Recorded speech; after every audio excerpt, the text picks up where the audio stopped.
I mean, first of all, I'm shocked, completely shocked by the level of ignorance, that is being displayed by some people in the political space. I mean, they are so ignorant, it's unbelievable. I mean, the level of ignorance is so disarming that sometimes you are tempted to think that maybe it's not ignorance. Sometimes you're actually tempted to think that maybe it's the lack of capacity to think. They make statements and you just simply wonder.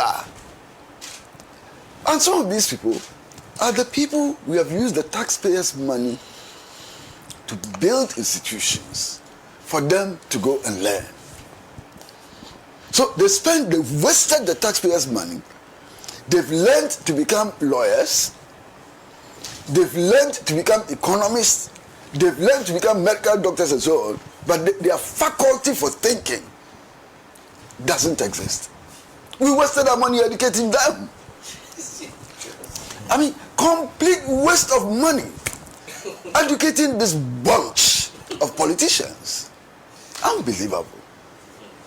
You see, when we are discussing bail, I think the first issue which comes up is under what conditions are bail conditions imposed? Under what conditions?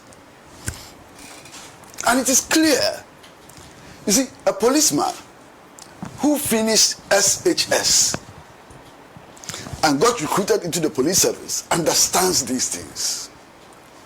But people who got masters in law, who went through Makwala and so on, cannot understand these things. Something must be wrong. Bail is imposed so that an accused person cannot abscond, and that in event that the accused person absconds, the damage he has done can be repaired. Anybody going to challenge this? Master, are you going to challenge this? So, if the accusation against you is that you have stolen 2 billion Ghana cedis, what bail condition should be imposed on you? 1,000 cedis. What bail condition? 200 cedis? Doesn't make sense. You understand? And in some circumstances, certain respectable people in the society and so on, used to be property people, are asked to stand surety so that just in case you run, they can be held responsible for the crimes that you have committed.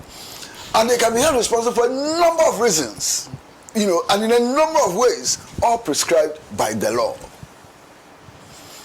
Now, when I read the press conference, the report of the press conference, addressed by the NPP General Secretary, I nearly cried. I mean, lawyer, General Secretary of a party which is supposed to be the second biggest party in the country. He talks about the government and talks about the judiciary as part of government. My goodness, where is that coming from? Why? We are operating with the principle of separation of powers, which clearly separates the powers of the executive from the legislature and also from the judiciary. Okay? Clear. But they don't see that. When the judiciary makes a decision, they call on government to reverse the decision of the judiciary. Which people are these? So what they're actually doing is that they are calling on the president to interfere with the judicial process. That's what they're doing. That President Mahama should call the judges and tell the judges what bail conditions they should impose. Is that what you're saying? Would that not be a violation of the Constitution? Would that not undermine the principle of the separation of powers? People, where are you coming from? Where are you? Which kind of people are you? It's completely unbelievable. They say the executive should interfere in judicial, something which is judicial, purely judicial, they want the executive to interfere. And then they turn around and tell us that they believe in the rule of law. They want to protect the constitution. How can you do all of these things together when they are contradictory? It's simply unbelievable. Now, you see, bail conditions for their education, bail conditions are not varied by the executives. First of all, they are not imposed by the executive, and they are not varied by the executive. So if you are dissatisfied with bail conditions, what you do first is that you go before the very judge who imposed the bail conditions and explain why those conditions are stringent and cannot be met. The judge, in his wisdom and accordance with law, may agree to vary the bail conditions either downwards or upwards. Because there have been instances where people have gone to court to ask for variation of bail conditions, and the courts have imposed higher bail conditions. Okay? Now, if you are not satisfied with the judge, you have a right of appeal. If it's the High Court, you can go to the Court of Appeal and argue that the bail conditions are punitive in nature, and therefore they need to be reversed. If you fail at the Court of Appeal, you can then go to the Supreme Court. If you fail in the first instance, you can go for a review. And even after review, if you are not satisfied, you can appeal to the president, who even has powers of clemency. This is the process. But you know why they are not going through this process? Because they know that if they go, it is possible that the bail conditions will be increased. That is why they are afraid. They can't use the process because they are afraid of the process. So what they want to do is to come to the public and throw dust into our eyes. I know the dust they're throwing into our eyes. They come and they say, look, there was an NPP man who was charged, and he was asked to post bail conditions of up to 800 million cedis. And then there's an NDC man, and they only posted bail conditions of 150,000. That's politics. So there's unfairness. So it is politics. My friend, don't push me. I'm trying to be very reasonable and moderate with my language. I mean, look, to use the most moderate of languages, this is pedestrian in the extreme. It is not about the party colors they are wearing. It's about the gravity of the offense. And it is about the likelihood of somebody running away from justice. Already, we are dealing with the matter of Mr. Kenufo-Yatta. We haven't gotten anywhere. Indeed, most people who are angry with the Office of Special Prosecution are angry with the Office of Special Prosecution because they claim he didn't take measures to stop him from escaping from this country. And then you come and we are talking like this. It's unbelievable. Completely unbelievable. Let us compare the two cases. Let us compare the two cases. And Mr. London was absolutely right when he said that in granting bail, one of the things that is looked at is the possibility of your escape from justice. One of the things. So your stature in society becomes an ingredient. Your record, your history as a citizen becomes an ingredient. For example, if you've been convicted before, your bail conditions will go up.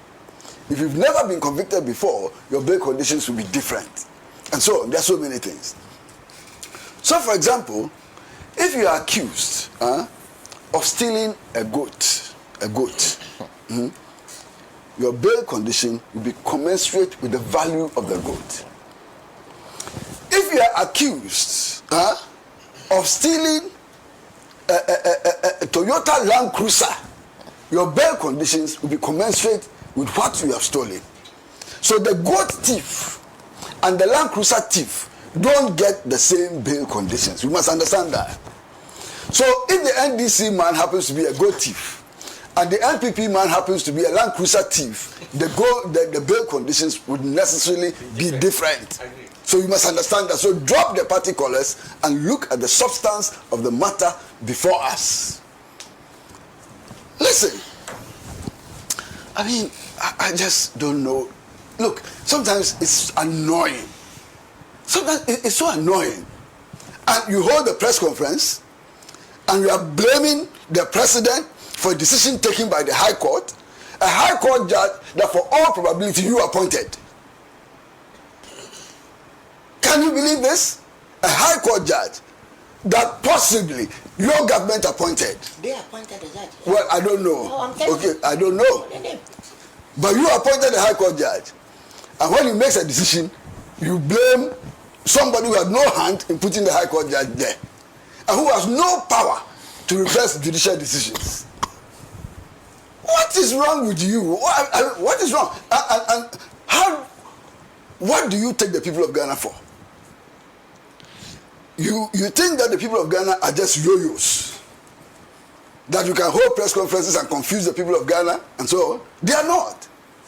Indeed, what is happening is an indication that you cannot read the public mood. You are not able to read the public mood. Look, in 1979, when the so-called June 4 revolution happened, I was not in this country.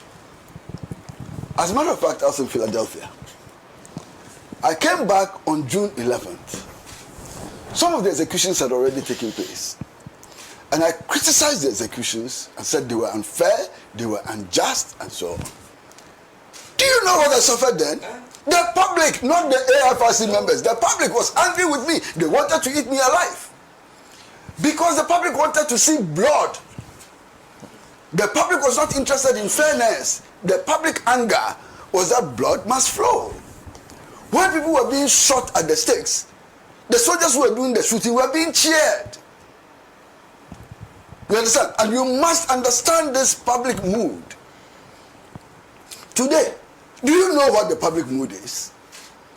In spite of the bail conditions which have been imposed, in spite of investigations which are being carried out, the vast majority of people out there think that the Mahama government is treating you guys with kid gloves. If I like, tell me. The public is angry. Why? The Mahama administration, since he came into office, yesterday I checked, and I was told that the cedi was exchanging at 11 cedis to $1. They don't care. That is not what they want. Inflation is down to 8%. They don't care. You understand? They have introduced free tertiary education for the disabled. Are they disabled? Persons living disabled. For less able people and so on. You understand? The public doesn't care. He's launching big push projects all over the place. They don't care. If you ask them, what do you want? They say, jail them. Jail the NPP people. Jail them. And on top of this, you come and hold such press conferences. You are not even grateful that government is holding on to the rails. It's not allowing, you know, if the public were told to deal with you, do you know what will happen to you? So you can't even read the public mood. So instead of being grateful to a government which is taking things through the due process and so on, you are attacking that government? What's wrong with you? What do you want? Can't you see? Can't you hear? Can't you smell? Can't you see the public mood? Open radio in the morning. I listen to radio, free radio stations. Open them in the morning. I listen to Radio Gold. I listen to Sena's program. Senna, tell them what your listeners tell you. Say Mahama has failed. Why has Mahama failed? He has not jailed the NPP leaders. Is it Mahama who is going to jail anybody? It is not Mahama. And on top of that, you have the effrontery to hold a press conference and to make these claims. What's wrong with you? And when you know that if you are dissatisfied with the processes, there are remedies. Go and apply those remedies and stop wasting our years and time with your useless press conferences. What did the press conference do? What did it do? it will only expose, just expose the fact that we are pedestrian and do not understand the issues we are talking about. That's the case. What is this? You want the public to have their way? Where would you be if the public should have their way? Unbelievable. And then they turn around and say, oh, something happened in Collins Dowda's constituency and so on. Are you not impressed? Are you not impressed that an allegation is made against a sitting member of parliament who comes from the ruling party, and in a matter of 2 days he's before court? Even before the investigations have been concluded, he's before court. And he goes home on bail, and you are not impressed. Did this happen in your time? Sitting member of parliament, member of a ruling party, an allegation is made against him, quickly, not the president, the Inspector General of Police orders the Criminal Investigations Department to deal with him, to investigate the matter. Even before investigations are completed, he is put before court on a provisional charge and has to go home on bail. And you say you are not impressed. What would impress you then? Should they have cut off his head? Should they have shot him? Meanwhile, I'm sitting here and have followed this case very closely. Where is the evidence so far that Collins Dada called the police and told them to return excavators and so on? There is no such evidence. I haven't heard it. The allegation is that he made a phone call. Who has heard the phone call? So is the word of those who claim that he spoke to them against him. None of us has any evidence. You understand? And yet, all of us are insisting that, look, there may be some truth in the allegation, and therefore investigate, and if he's found culpable, deal with him like you would deal with anybody else. You don't think that this is honorable? What do you want? What you don't want to be done to you, you want to be done to Collins Dowda. You want him convicted before investigation? You want him convicted before a trial? What's wrong with you people? What is this? Look, very soon, if you continue like this, the people of Ghana are going to get angrier than they are today. And if that should happen, all of us will be at risk. Because, Sana, I've seen it all. Fortunately, I am just a little older than some of you. And I've seen things that perhaps you haven't seen. I've seen soldiers strip mothers naked. Strip mothers naked. Whip their private parts until it bleeds, to the applause of the public. I've seen it. I've seen it. Soldiers strip mothers, strip them naked and whip their private parts until they bleed. And the public is applauding. I've seen it. You understand? I have seen people lined up at the stake and shot, bullets, pam, shot, to the applause of the public. I've seen it before.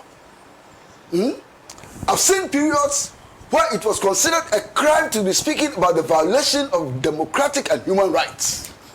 You speak about violation of rights, you go to prison. You speak of violation of rights, you go to guard room and never come back home alive. I've seen all of this. Maybe some of you are too young, you didn't see it. Public anger is something which has to be managed in our collective interest. Because if you don't manage public anger and it spills over, the consequences can be disastrous for all of us, including me. And that is why all of us must urge a cautious management of the public anger so that it doesn't spill over, so that it is contained, and so on. It is our responsibility to ourselves, to our society, to do that and stop this useless politicking, propaganda, like how do they say it? I mean, what is wrong? Abba, why? Look, and when they talk, it's as if they left government 25 years ago. You left government 9 months ago. That is the truth. And today, all of these institutions that we are talking about, Office of Special Prosecutor, the Special Prosecutor, who appointed him? Was it me? Was it John Mahama? Was it Philip London? That is your own creation. You went to Parliament and bullied everybody to approve the establishment of the Office of Special Prosecution. And you appointed this Special Prosecutor. Today, even the Chief Justice, whose vetting you are opposed to, was appointed by you. It was President Kufuor who elevated him from the High Court to the Court of Appeal. Yeah. It was your own government which eventually made him a Justice of the Supreme Court. And you are not satisfied with that. What do you want? What do you want again? The judge that you yourself you appointed, you don't even want him vetted in Parliament for some flimsy excuse and so on. What's wrong with you people? What's wrong with you? Sana, this is if you follow them, you get a heart attack. If you follow them, you will get a heart attack. Master, look. The doctor is standing back. The doctor is the one causing the heart attack. How can you rely on the doctor to save you from heart attack when he's the one who is causing the heart attack?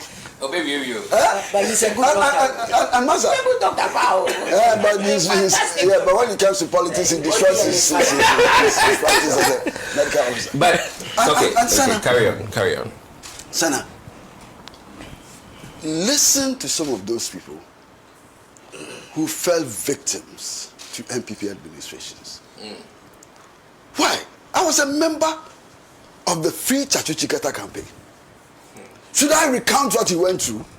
The machinations which eventually sent him to jail? And we have the effrontery today to be talking about the rule of law. What did you people say when Chachu nearly died in his own prison? And how did he nearly die in his own prison? Because in one instance, an additional judge or additional judges were appointed whose position on the matter was known beforehand. Was that justice? Was that justice? Why?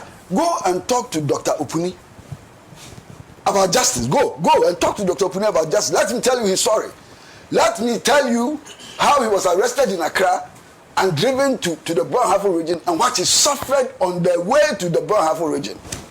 Let him tell you that story. Go and talk. Well, you can't talk to him. He's dead now. He's dead now. You can't talk to him. You can't talk to Leokran. For Leokran to tell you what he went through after his government lost power, you can't talk to him now. So please, don't waste our years. I think that all of us want a situation in which all citizens will be treated equally. All of us want a situation in which accused persons will be treated as accused persons and not convicted persons. All of us want a situation in which those who are accused of crimes, whatever the crime is, will be given the opportunity to defend themselves to the fullest, their rights fully respected, and so on. All of us want a society built on the foundations of justice and fairness for all. All of us want a society in which your political color does not matter when it comes to the judicial process. That is what all of us want. Let us all focus on that and fight for that and stop this Jaguar Joker attitude to politics. And thank you very much for concluding on that note, because you are one of those who help us a lot.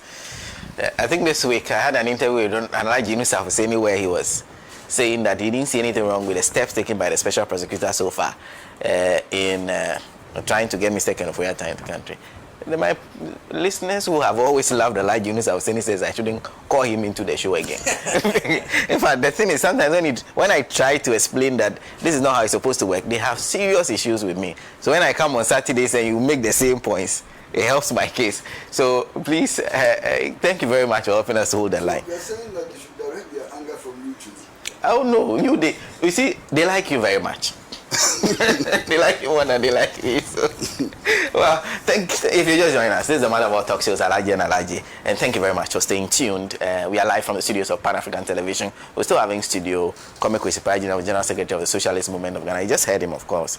Kojo Chombuafo, a CEO, Financial Intelligence Center. We also have Dr. Dixon Adomako Kisi. Ask Kojo Chumbuafo. Okay. Well, I've been coming here for 25 years. Okay. Nothing has changed. But we need to announce your new No, I would rather be me. comrade. Exactly. Just call me that. And then sitting to my left is Philip The Langdon. Kropon communist. Because he's also been on this platform for so long. So long. And no matter what the designation, my position will never change. That's Yeah. beautiful. Yeah. This program is solid gold. This program birthed all the other haram programs that you see around. So, Alaji Hamza in Pig Farm is joining us. Says the rule of law under President Mahama is actually working. I'm happy to see that an allegation has been made against a member of parliament for the NDC, and quickly the CID moves in to invite him for questioning. And as we speak, he has been arraigned to face the law. This was something that never happened under President Nana-Addo. My brother, where is the whereabouts of the Professor Frimpong Boateng report on Galamsey? The report was thrown into the gutters because it involves big men in the NPP party. Today, the same people are out there making noise. They should give us a break. We have a country to govern. That is Alaji in Pig Farm. There's this one from Togbe Kupe Damsa II, who says, according to the interpretation of the law delivered by Kwesi Pratt about the three arms of governance, the judiciary cannot stop the legislature from practicing their legitimacy, meaning a suit at the court to stop parliament from vetting acting Chief Justice Bafo Boni cannot hold. It could be overruled. Thank you. Unfortunately, the parliamentarians themselves took themselves to court and submitted their decision to the courts. So now, Dennis Yakwete is also joining us. If there's any group of people at the moment who are bankrupt up there and yet forcing their bankruptcy on us, is the current crop of NPP. I just can't understand why this NPP fails to come to terms with the fact that 2025 is the era of new media powered by technology, unlike the early 90s, and that is not difficult today to reference things that happened in the past. And they behave as though Ghanaians cannot fact-check developments on the political landscape, as they want us to believe that their 8 years governor is already forgotten by the Ghanaians. So sad. Dennis Akwete sent that. Mano James says the West and the High Court should not grant the release of Honorable Mustafa Hamid his passport. He's talking about something else. Sending that from Kumasi. Thank you. Lloyd is also joining us. Says, Senator, please, where is the former president Nana Akufo-Addo? Why has he kept quiet since Wontumi was arrested? Because he went to Kali Bishop's conference in Koforidua and lied to them that Wontumi has not committed any offense. Oh, God save Ghana. Senator, what Uncle Kwesi is saying is true. I saw it at Tamale Central Market, where soldiers were beating Hajias naked in Tamale in 1979 and 1982, respectively. Nana Kwame sent that from Tamale. Thank you. Then there's also Ajo Nana who says, I've never seen a group of people who are unprincipled like the NPP. Thank you. So those are just some of the comments. In fact, there's a lot to go through, but I can only go through some, not everything. But thank you for sending in those comments. Anyway, we have to move on to the discussion of the 2020-2024 election violence report. Now, this is a quote from the Interior Minister who has been talking about that. It says the investigation established that 3 of the cases resulting in 4 deaths are traceable to the use of a firearm by armed police patrol teams. Military personnel were also found to be responsible for 3 of the cases resulting in the death of 3 persons when they intervened to restore calm to chaotic crowds. And then he continued. The investigation further established that 4 of the cases which resulted in 5 deaths were recorded when party enthusiasts resorted to the use of a firearm against their opponents. The 2 other cases involve persons who were lynched during confrontations between supporters of the 2 major parties. In fact, he says some of the people are standing trial. Others are on the run being sought after those who have been. The only thing that is outstanding is what happens to maybe people who are in uniform were found to be to a large extent responsible for the death of some of the lives we lost in the 2020-2024 elections. But one thing that he also announced is that they've asked that compensation be paid to the families of those who have been badly injured. Doc, do you still want to... let me jump to Mr. Pratt. Well, look, there's not much to say. I mean, I've seen victims of electoral violence. And I've said this over and over again. I went to the observance of the anniversary of what happened at Ayawaso West Wogon. And so I saw people who would never be able to work again. I saw people who would never be able to walk again. I saw people with mutilated bodies and so on. You understand? And I saw people who have family, they have children, who have to be cared for and so on. Who for the only reason that they went to cast their ballots were fired at by a state-organized gang. State-organized, government-organized gang. And I sit back today, and sometimes I watch the videos of Ayawaso West Wuogon. If you watch those videos, sometimes it looks like the stories we hear about Papa Dog and Baby Dog. You know, about the era of the Tonton Makuts and so on. And I wonder, and I've heard many other stories about those who were killed and so on. And I think that we have to do something about this situation. And one of the things that we can do about this situation is to re-establish the facts, to investigate these matters, and to make sure that the law takes its course. And that's why I was so very happy in the first instance when candidate Mahama promised that these matters will be investigated and that there will be action taken. You understand? That those responsible will be punished. Now, Sana, I was more than happy when the process of inquiry was established and it began to work. And I should have been even happier when the report of the inquiry was made public. Unfortunately, most unfortunately, the Minister for Interior misspoke. He misspoke and has led to all kinds of things. Can anybody deny the fact that death was recorded in elections 2020 and 2024 in that constituency? What is it? Kaswa? No, not Ayawaso. Nobody can deny the fact. People died. That is one of the most volatile constituencies in our country.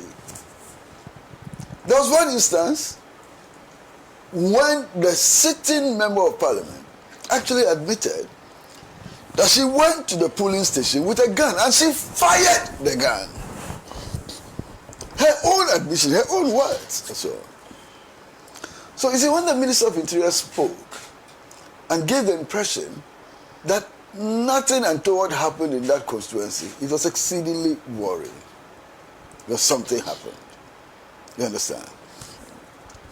And because the Minister of Interior misspoke, it had led to all kinds of consequences. I mean, debates, arguments about what the facts are.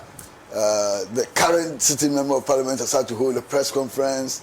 The former sitting member of parliament has had to issue a statement claiming she's been vindicated. There was one instance when she was actually on a radio station praying to God to forgive those who accuse her. And so on. And it is difficult for me to tell what happened. What really happened? And what is really contained in the report of the inquiry. You know, so I'm dying to see a copy of the report of the inquiry. I'm sitting back and I'm saying, look, perhaps what the inquiry said was that some facts could not be established because witnesses refused to come forward and speak. That's fine, no problem. But to say that witnesses did not come forward to speak and therefore nothing happened, when we have dead bodies as evidence, it's a bit problematic. You know, it's quite problematic. So I want to understand what is contained in that report. I haven't read the report, which is a handicap for me. I haven't read the report at all. What I know is what the Minister of Interior said, the reaction of the former Member of Parliament, the reaction of the sitting Member of Parliament, and the reactions of the public. That's all I have. Okay. So I'm really, really hoping that in the days ahead, I'll be able to get a copy of the authentic report to read in order to understand all of these and to place them in proper perspective.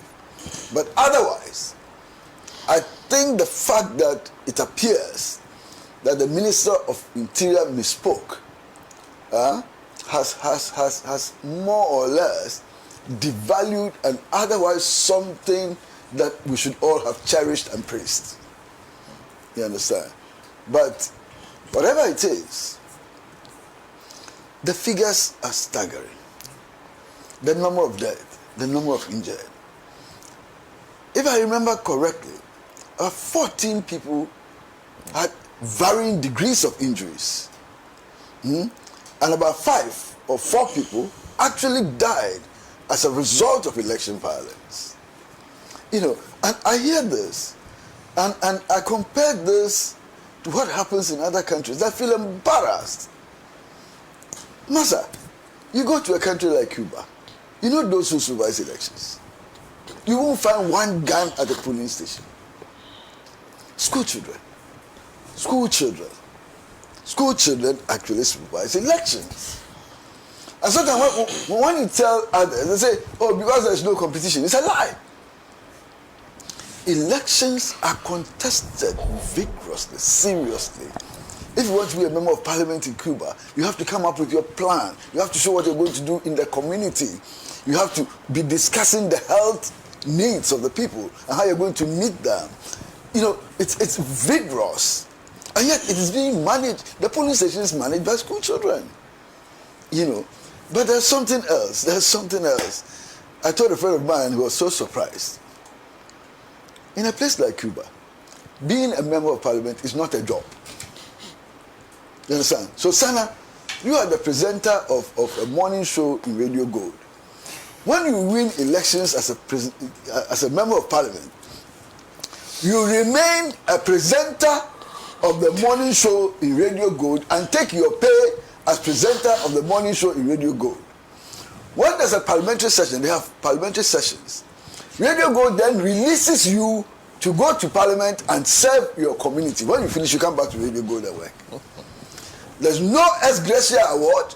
There's no Article 71 office holders, nothing. So if you're a teacher, you remain a teacher. If you're a university professor, you remain a university professor. No special privilege. And it works. Thank you. On the matter of the deaths, in fact, this is a quote from the minister. It says 6 each from the 2020 and the 2024 general elections, which collectively led to 15 deaths and 40 injured. Thank you. Yes. Yes. So the numbers are quite staggering. And it says this incident spanned multiple regions, including Bono East, Greater Accra, Bono, Northern, Central, Savannah, and Ashanti. So it happened in all those places. Well, let me do a couple of your comments. I have some 5 minutes more to go. I was hoping Mr. Pratt would have made some comment on the Mandani situation, conclude for us. Anyway, but this is a Niyama who says, you see, if all of us agreed 100 that anybody who has stolen from Mother Ghana should be prosecuted and jailed immediately without delay, it means a lot.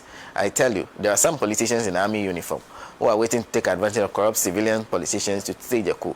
It's happened several times in the country, and you don't need a gun. But the support of aggrieved people who have seen politicians looting money in dollars in clear daylight. Mr. Kwesi Pratt has said it all, but some of your panel don't understand where he was coming from. Ghanaians are forgotten so soon. Niyama sent that.